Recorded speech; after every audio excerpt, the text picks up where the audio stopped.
जैसा कि कभी कभी क्वेश्चन पेपर इंग्लिश में भी आ जाता है।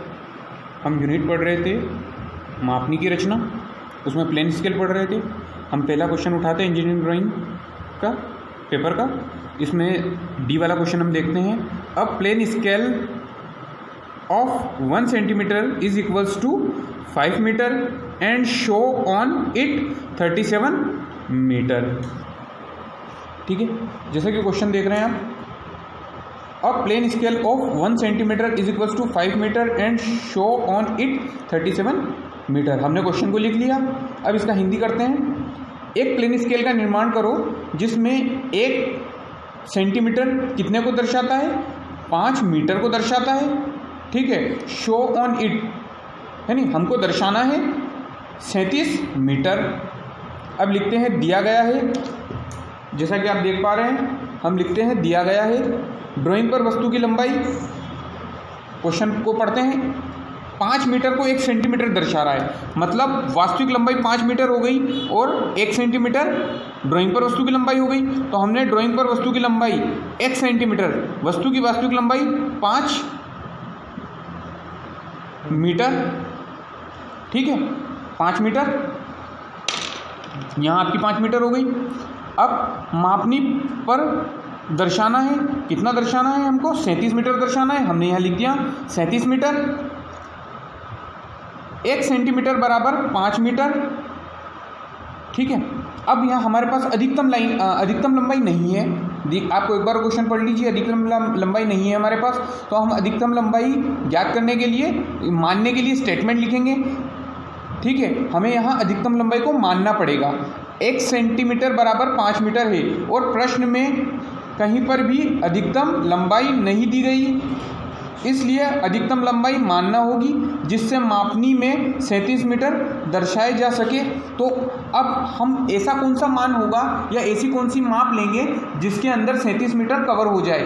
तो हमें मीटर, हमको अगर ड्राइंग बनाना है, स्केल बनाना है, तो स्केल के अंदर हम 10-10 मीटर के पैमाने काउंट करते हैं। 10 मीटर, 20 मीटर, 30 मीटर, 40 मीटर। जब हम 37 मीटर 40 मीटर में कवर हो जाएगा। क्यों? क्योंकि हमें मीटर को सब कोऑर्डिनेट में भी बदलना पड़ता है, मतलब उसके छोटे छोटे अंश भी करना पड़ते हैं। तो हम इसको 40 मीटर में ले लेते हैं ताकि हमारी सब स्केल भी बन जाए। ठीक है, मैं आगे आपको बता दूंगा कि 40 मीटर को हमने सब स्केल में कैसे बदला। अब हम सूत्र लगाते हैं। पहला, निरूपक भिन्न, आरएफ बराबर ड्राइंग पर वस्तु की लंबाई बटे वस्तु की वास्तविक लंबाई। आरएफ बराबर, हमने ड्राइंग पर वस्तु की लंबाई कितनी दी हुई है? 1 सेंटीमीटर, हमने लिख दिया 1 सेंटीमीटर। वस्तु की वास्तविक लंबाई 5 मीटर, हमने यहाँ लिख दिया 5 मीटर। अब हम इसको काट लेते हैं, मीटर को सेंटीमीटर में कन्वर्ट कर देते हैं, सेंटीमीटर से सेंटीमीटर कट जाएगा। ठीक है, उसके बाद हमको आरएफ का मान प्राप्त हो जाता है 1/500। अब हम दूसरा सूत्र रखते हैं, आरएफ हमारा प्राप्त हो गया। अब हम मापनी की लंबाई, जिसका फुल फॉर्म होता है लेंथ ऑफ स्केल, हिंदी में इसका शॉर्ट फॉर्म होता है एलएस, इसका सूत्र होता है आरएफ गुणित अधिकतम लंबाई। आरएफ का मान 1/500। अधिकतम लंबाई कितनी हो गई? अधिकतम लंबाई हमारी हो गई है, यहाँ माना है हमने 40 मीटर। 40 मीटर को हम रख देते हैं। ठीक है, 1/500 गुणित 40, इसको जब हम काटते हैं तो हमारा एलएस का मान प्राप्त होता है 8 सेंटीमीटर। यहाँ हमें 8 सेंटीमीटर को लेके स्केल का निर्माण करना है। करते हैं क्षैतिज में सेट करने के बाद हम, जैसा कि इधर हम देख रहे हैं, ये सेड स्क्वायर को क्षैतिज में सेट कर लेते हैं। और हम सेट करने के बाद क्षैतिज में सेट कर लिया। इसको सेट करने के बाद हम देखते हैं स्केल का निर्माण कितना करना है। जैसा कि आप क्वेश्चन में देख पा रहे थे, एलएस का मान हमको प्राप्त हुआ 8 सेंटीमीटर। तो अब हम 8 सेंटीमीटर की एक क्षैतिज रेखा खींचेंगे।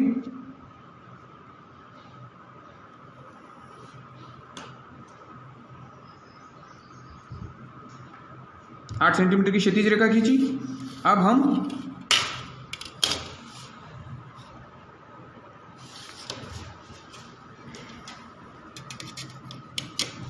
लेते हुए ऊर्ध्वाधर लाइन खींचते हैं 1.5 सेंटीमीटर की।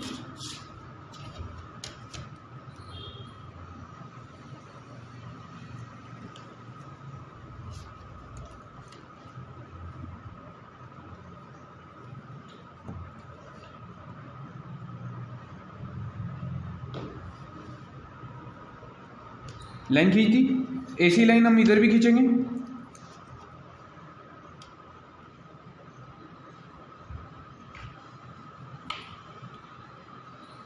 लाइन खींचने के बाद हम इन दोनों को बिंदुओं को मिला देंगे।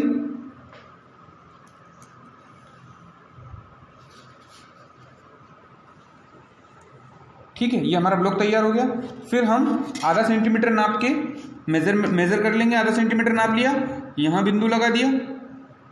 आधा सेंटीमीटर नाप के यहाँ बिंदु लगा दिया, जैसा कि हमने पहले किया था। और इन बिंदुओं को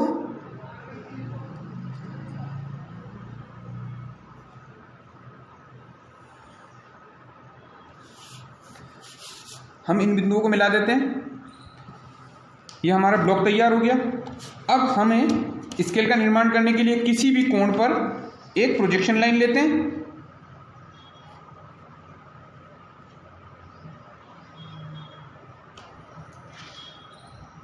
ये हमने प्रोजेक्शन लाइन ले ली। मैंने आपको पहले भी बताया है, ये इस लाइन से, ये जो लाइन हमने खींची है, इससे बाहर की तरफ नहीं जाए।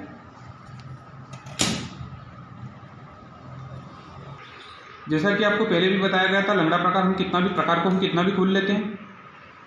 हमने एक बार प्रकार को खोल लिया ये। अब हम यहाँ रख के बराबर 4 चाप काट देंगे, क्योंकि हमारे पास अधिकतम लंबाई इतनी है। अब आपको समझाते हैं। हम अधिकतम लंबाई हमारे पास 40 मीटर मानी थी हमने, तो 10-10 मीटर के 4 ब्लॉक हो जाएंगे। और एक 10 मीटर का ब्लॉक होगा। हमारे 4 ब्लॉक 10-10 मीटर के हो गए। 10 मीटर का एक ब्लॉक, 10 मीटर का दूसरा ब्लॉक, 10 मीटर का तीसरा ब्लॉक। अब 10 मीटर के 4 ब्लॉक हो गए हैं, उसके अंदर से हमारे 10 मीटर का एक ब्लॉक प्राप्त हो जाएगा। तो उसके अंदर हमारे सिंगल मीटर के 10 चाप काट के हम उसको बना लेंगे। ठीक है, आप देख लीजिए, आगे आप देखते जाएंगे, आगे आगे आपको समझ में आता जाएगा जैसे जैसे हम चित्र बनाते जाएंगे। ये हमने एक चाप काटा, दूसरा चाप काटा, तीसरा और चौथा। हमने 4 चाप काट लिए। अब हमारी हुई पहले वाली मेथड। हम यहाँ रखते हैं, पहले इसको इससे मिला देते हैं, लास्ट बिंदु को इससे मिला देते हैं। उसके बाद ये हो गया। अब हम इसको इससे बिल्कुल हल्की लाइन से मिला दिया। फिर हम आगे सरकाएंगे।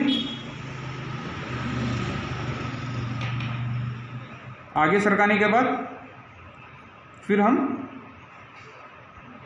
प्रोजेक्शन लाइन खींच दी। फिर आगे सरकाते हैं।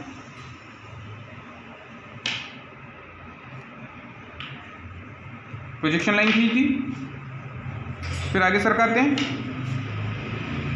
फिर हमने प्रोजेक्शन लाइन खींच दी। इस प्रकार हम मिला देते हैं। अब हम 90 डिग्री पे इसको रखते हैं। ये हमने रख लिया। इसको क्षैतिज में रख लेते हैं। 90 डिग्री पे इनको मिला देते हैं, जैसे कि हम यहाँ देख पा रहे हैं। हमने बिल्कुल 90 डिग्री पर रख लिया। अब हम इसी प्रकार इनको मिला पाएंगे।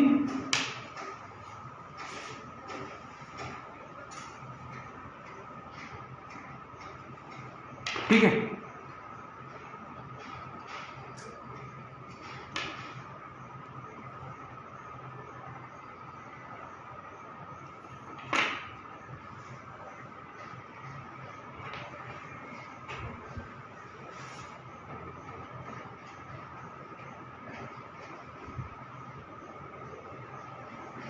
ये हमने मिला दिया। ये हमें 4 बराबर ब्लॉक प्राप्त हो गए। 4 बराबर खंड हमें मिल गए, 1 2 3 4। जैसा कि हमने 40 मीटर लिया था क्वेश्चन के अंदर 40 मीटर दिया था अधिकतम लंबाई। तो अधिकतम लंबाई 40 है, तो 10 मीटर 10 मीटर 10 मीटर 10 मीटर हमारे 40 मीटर प्राप्त हो गए। अब हम इसके अंदर लिख देते हैं, विमांकन एक साथ कर देते हैं। फिर अगला विमांकन आगे करेंगे। जैसा कि मैंने आपको पहले भी बताया था, एक कुछ mm छोड़ के एक हल्की सी प्रोजेक्शन लाइन खींचते हैं। फिर कुछ mm छोड़ के हल्की सी प्रोजेक्शन लाइन खींचते हैं, इसके अंदर हम अंक लिख सकें। यहाँ 0, 1, 2 और 3, ठीक है। ठीक है, अब हम यहाँ देखते हैं, अब हम यहाँ 1 2 3 भी दे सकते हैं या 0 to 10 20 30 भी कर सकते हैं। अगर हम 1 2 3 देते तो यहाँ 10 मीटर्स लिखते, यहाँ हमने 1 2 3 नहीं दिया है, इसलिए हम यहाँ मीटर लिख देंगे नीचे की साइड।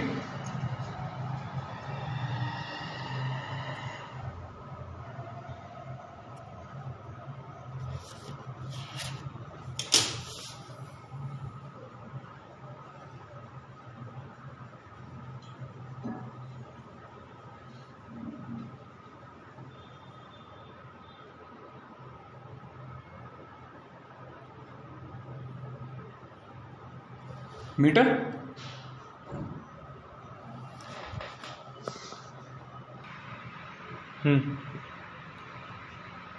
ठीक है। किसी भी कोण पर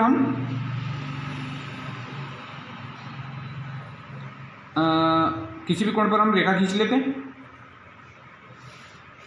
अब रेखा खींचने के बाद हम प्रकार को खोलकर 10 बराबर भागों में बांट लेंगे।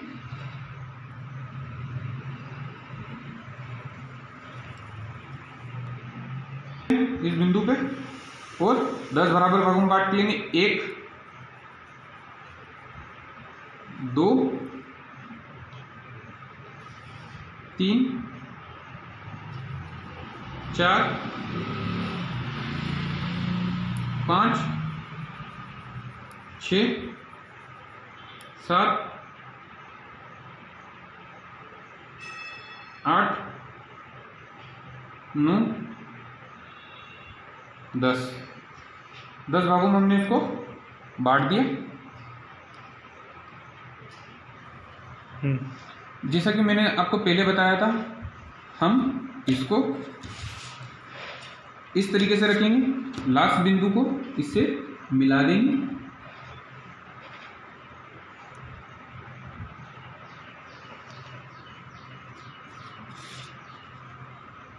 और इस प्रकार दूसरे सेट स्क्रू को सेट करके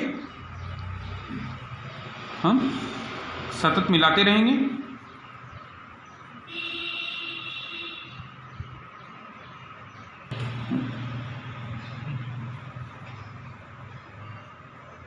इस प्रकार हम सारे चाप को ऊपर की साइड मिला देंगे सेट स्क्वायर की सहायता से। अब हम वही 90 डिग्री पर इसको सेट करते हैं।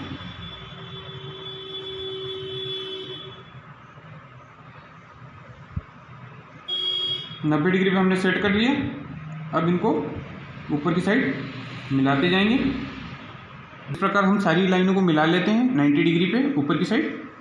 अब हमने यहाँ मीटर लिख लिया, ठीक है।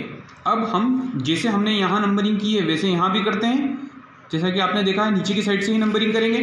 अब एक जैसी हमको नंबरिंग मिले, अंकन हो, इसलिए हम थोड़ी सी जगह छोड़ के कुछ ऊपर एक रेफरेंस लाइन डाल लेते हैं, फिर कुछ mm छोड़ के एक रेफरेंस लाइन डाल लेते हैं। रेफरेंस लाइन डालने के बाद हम इसमें 0 1 2 इस तरीके से हम नंबरिंग कर लिए। फिर हम कुछ स्पेस छोड़कर ऊपर की साइड रेफरेंस लाइन लेते हैं ताकि हमारी नेमिंग सही हो। जैसा कि हमने यहाँ मीटर लिखा है, अब यहाँ हम लिख लेते हैं सिंगल मीटर।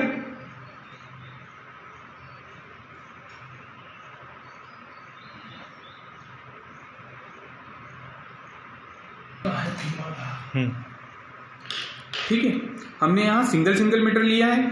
जैसा कि आप देख सकते हैं 1 metre 2 metre 3 metre single metre है। और यहाँ से यहाँ तक 10 मीटर है, यहाँ से यहाँ तक फिर 10 मीटर है, यहाँ से यहाँ तक 10 मीटर है। टोटल डिस्टेंस हो गई, इसलिए हमने यहाँ, और यहाँ सिंगल मीटर है इसलिए हमने यहाँ सिंगल मीटर लिखा। अब हमें दर्शाना क्या है, ये हमारा प्लेन स्केल का निर्माण हो गया, साधारण स्केल का निर्माण हो गया। अब हम क्वेश्चन में देखते हैं कि हमको दर्शाना क्या है। तो क्वेश्चन में हम जाते हैं शो ऑन इट, दर्शाइए 37 मीटर। तो अब आप देख सकते हैं हमारे पास यहाँ 37 मीटर है, जैसा कि आपको इसमें स्पष्ट करके बता देता हूँ। एक इधर क्वेश्चन पेपर के कोने पर 37 मीटर, तो 30 + 7, इसमें से 30 हम यहाँ से ले लेते हैं, 10 मीटर, 20 मीटर, 30 मीटर, 30 हमें यहाँ से मिल जाएगा। ठीक है, जैसा कि आप देख पा रहे हैं आधा सेंटीमीटर छोड़ के, मैंने आपसे पहले भी कहा है आधा सेंटीमीटर छोड़ देते हैं हम और आधा सेंटीमीटर की लाइन खींच लेते हैं। सेंटीमीटर हमने उठा लिया। अब हम बात करते हैं 7 सेंटीमीटर की। 7 सेंटीमीटर हम यहाँ से लेंगे, 1 2 3 4 5, यहाँ से हम 0 से काउंट करेंगे, यहाँ मिस्टेक हो रही है। 0 1 2 3 4 5 6 ने 7, ये 7 पे हमने पॉइंट लगा दिया।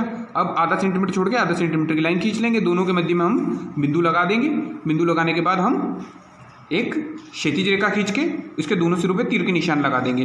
बिल्कुल मध्य में हम एक सेंटर में बिंदु लगा देते हैं। फिर बिंदु लगाने के बाद कुछ mm छोड़कर हम रेफरेंस लाइन खींच देंगे, ताकि जिससे हम नंबरिंग कर सके इसके अंदर।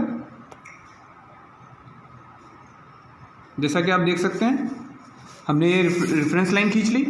अब हम इसके अंदर लिखते हैं, कितना लिखना है हमको, 37 मीटर।